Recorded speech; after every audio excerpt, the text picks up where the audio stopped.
I'm here on Crissy Field in San Francisco. Do you recognize that thing behind me? Let's go check it out. Crissy Field here in San Francisco has a very unique story that not a whole lot of people know about, whether it's people my generation or folks like my Uncle Grant. Come on, let's tell the unique story about Crissy Airfield. The land that Crissy Field resides on is an ancient 130 acres salt marsh and estuary. Prior to European settlement, the Ohlone people used the area for harvesting shellfish and fish. They also lived in seasonal camps in the area, leaving behind shell meadows and the archaeological record. When the Spanish arrived in 1776, they called the area El Presidio and began to use it for livestock raising and agriculture. When the United States Army took control of the Presidio in 1846, they used the tidal wetland as a wasteland for dumping and draining. The 127th acre marsh site was filled in during the 1870s. Afterwards, the Army covered it up and created an aerodrome. During World War I, the Army constructed numerous temporary buildings on the site for the 1915 Panama Pacific International Expedition at the Presidio of San Francisco and linked it to Fort Mason with a railroad spur.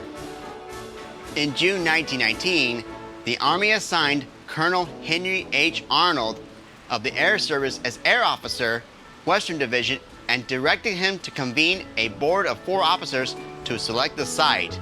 The board chose the former exposition site as much as for its shelter beach to protect the seaplane operations, as the fact that the infield of its racetrack was already in use as an aviation field. Arnold led the effort to name the facility Crissy Field in memory of Major Dana H. Crissy, the base commander of Mather Field, California.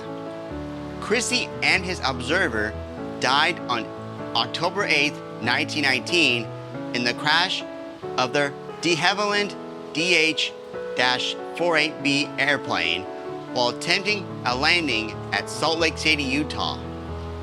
This was during a 61-plane transcontinental reliability and endurance test conducted by the Air Service from the Presidio's field to Roosevelt's Field in New York.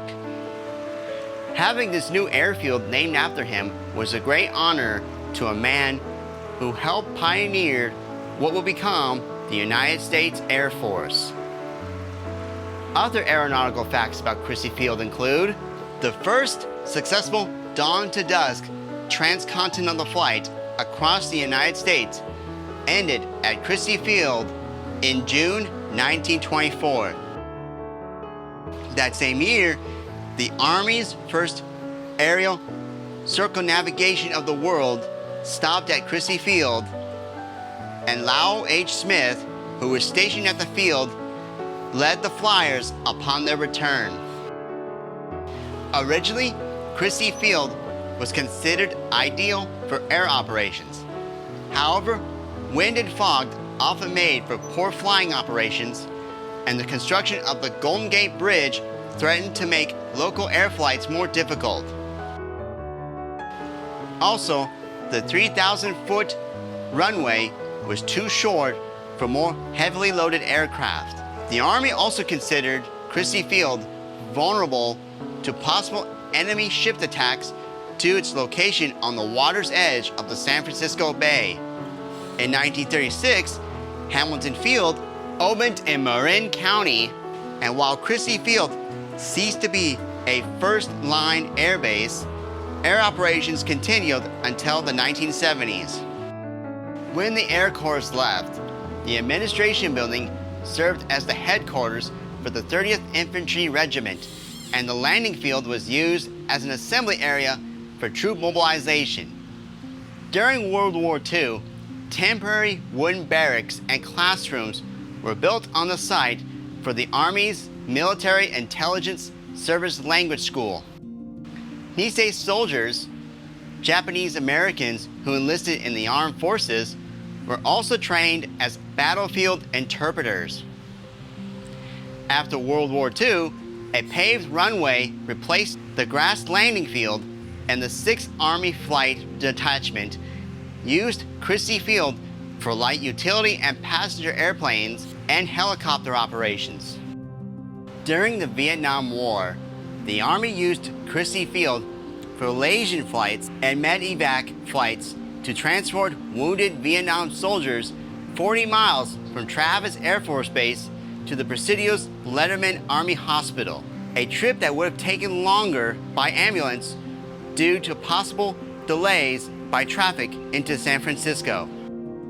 After the end of the Vietnam War in 1974, the Army closed Crissy Field to airplanes, though helicopter operations continued for several years.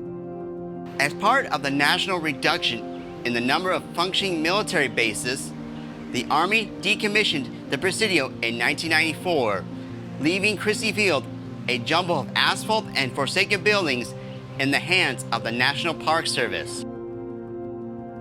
When the National Park Service took over both military bases, Crissy Field was declared a derelict concrete wasteland, and due to the environmental concerns about the former airfield, the National Park Service and the Environmental Protection Agency used funds to monitor the area's chemical, biological, and physical variables.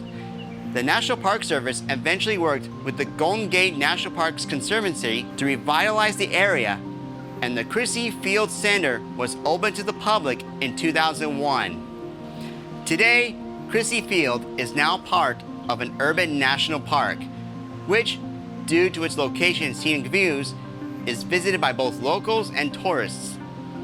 Features include the newly restored tidal wetlands, promenades and trails, the beach and dunes, and the Crissy Field Center, an environmental education center for youth that provides school year and summer programs. And that was the story about Crissy Field.